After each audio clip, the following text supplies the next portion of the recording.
मित्रों, आज हम बात करेंगे शक्ति का खजाना। सुरक्षा पहला भाग का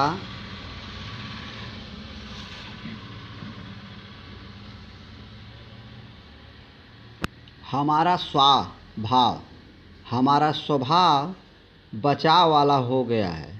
यह सुरक्षा नहीं, जिंदगी की असलियत से भगोड़ापन है। कदम कदम पर हम बचाव के रास्ते खोजते हैं और अपनी जिंदगी का सारा आनंद खत्म करते जा रहे हैं। मनुष्य जीवन कर्म बंधन और नहीं है। मनुष्य जीवन कर्म प्रधान है। यह कर्म से बचने के लिए बल्कि कर्मशील बने रहने के लिए बना है। जितने हम सक्रिय रहेंगे तभी हमारी सारी शक्तियों का जागरण होगा। मनुष्य के मस्तिष्क में बड़ी अद्भुत क्षमताएं हैं। वैज्ञानिक अनुसंधान में यह सामने आया है कि सदैव कर्मशील रहने वाला इंसान भी अपनी दिमागी शक्तियों का अधिकतम 10 से 15% तक ही उपयोग कर पाया है। जो लोग कर्म से बचने का रास्ता खोजते हैं, उनकी दिमागी क्षमताओं का उपयोग तो न के बराबर होता है। यूँ कह सकते हैं कि सारी शक्तियाँ बिना काम आए हुए रह जाती है। यहाँ कर्म का तात्पर्य शारीरिक मेहनत मात्र से नहीं है, बल्कि मानसिक मेहनत से भी है। हर तरह की परिस्थितियों का सामना करते समय निडर रहने से है। किसी भी तरह के माहौल की चपेट में आने की बजाय अपने अनुसार माहौल बनाने से है। अपने आप को बचाने की सोच से नहीं, बल्कि अपने आप को जिताने की सोच से है। आश्चर्य की बात यह है कि जितने भी सोच में ही जीवन का असली आनंद है। अपने अस्तित्व की असली पहचान है। जीवन का असली विकास है। बचाव प्रधान जीवन का दमन है। इसमें न आनंद है न संतुष्टि है। एक तरह की हीन भावना घर कर जाती है और मनुष्य मानसिक एवं शारीरिक रूप से रोगाणु होता चला जाता है। जिंदगी के खेल में जो खुल कर खेलता है वही जीत जाता है, लेकिन जो खेल से ही घबराता है वह तो बेचारा ही रह जाता है। हर मनुष्य की जिंदगी में संघर्ष कार्य करने के कितने अवसर आते हैं, जिसमें सफल हो जाने पर वह सफलता की बुलंदियों को छू सकता है। वह आसानी से वह कार्य कर भी सकता है, लेकिन वह सुरक्षा के डर से उन कार्य को करने का निर्णय ही नहीं ले पाता। मनुष्य अपने वर्तमान को देखता है कि मुझ में तो ऐसी क्षमताएं ही नहीं हैं। हकीकत में तो आपके भीतर असीम क्षमताएं हैं। उनको काम में लेओगे तो वे जागृत होंगे। इन क्षमताओं का भी बड़ा अजीब हिसाब किताब है। जितना उनको सुरक्षित रखोगे उतनी ही ये विलुप्त होती जाएंगी। जितना इनका उपयोग करोगे ये और ज़्यादा उभरती आएंगी। यदि आप खुलकर बिना किसी डर के इनका उपयोग करना शुरू कर देंगे तो इनका इतना अच्छा विकास हो जाएगा कि एक दिन आपको यकीन नहीं होगा।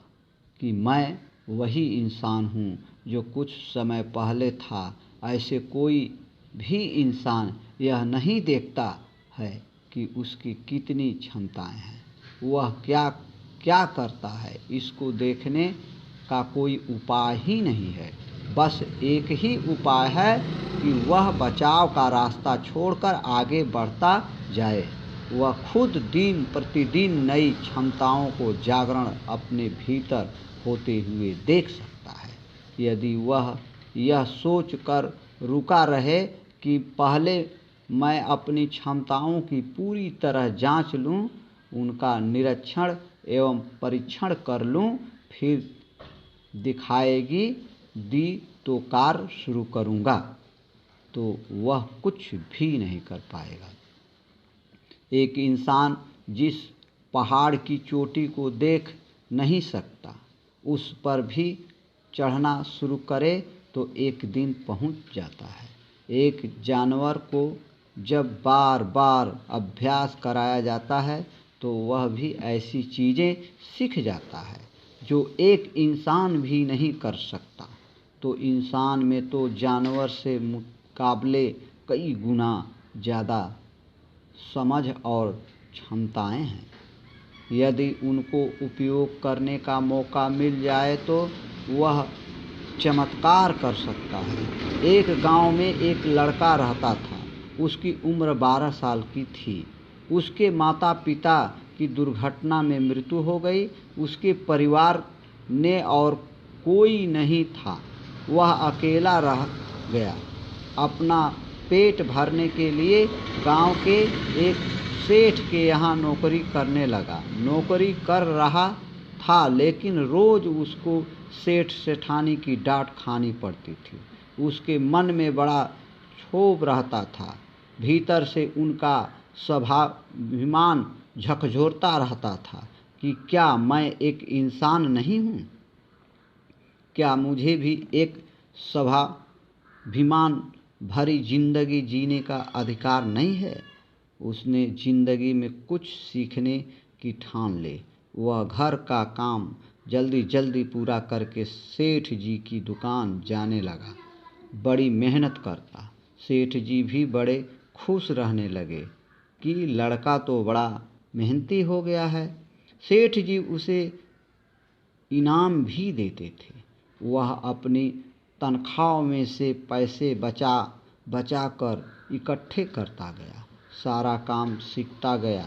कहाँ से सामान आता है, कैसे खरीदी की जाती है, कैसे सामान रखा जाता है और कैसे बेचा जाता है। उसकी सीखने की इच्छा इतनी तीव्र थी कि वह थोड़े ही समय में हर चीज़ में बहुत पारंगत हो गया।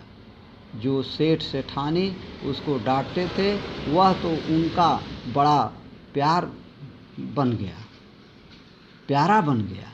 वह इतना मेहनती एवं जिम्मेदार बन गया एवं सेठ सेठानी उस पर इतने निर्भर हो गए कि उसके बिना उनका सारा काम ही रुक जाए।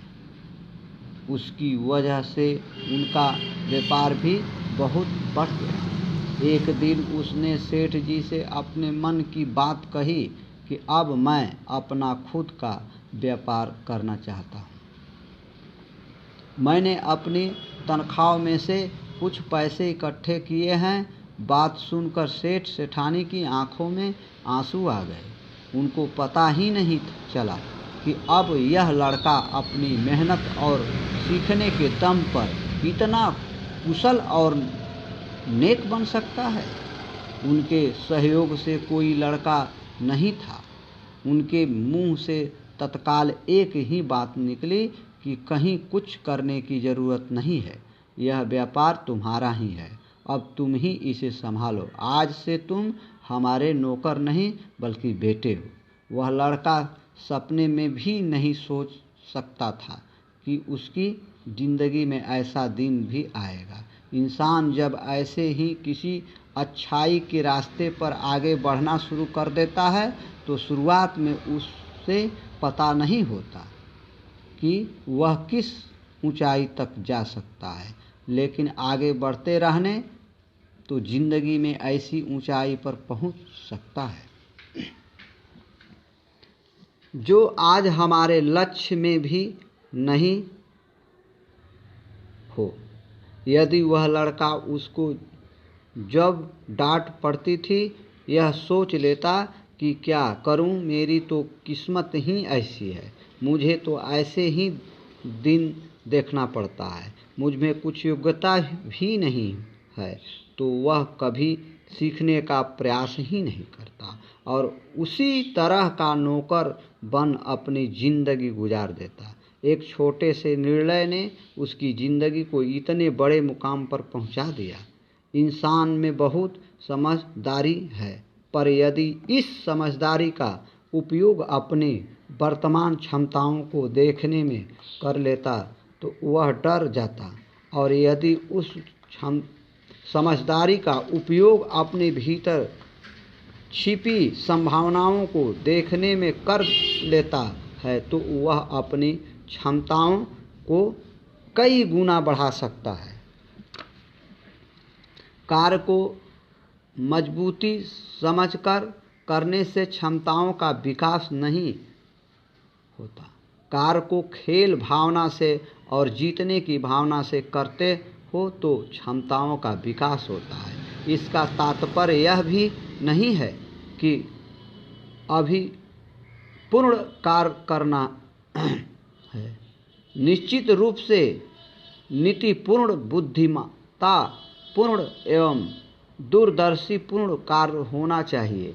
हर किसी की जिंदगी में ऐसे अच्छे अवसर आते हैं, लेकिन वे हार के डर से ऐसे कार्य को शुरू करने का निर्णय ही नहीं कर पाता। दोस्तों धन्यवाद।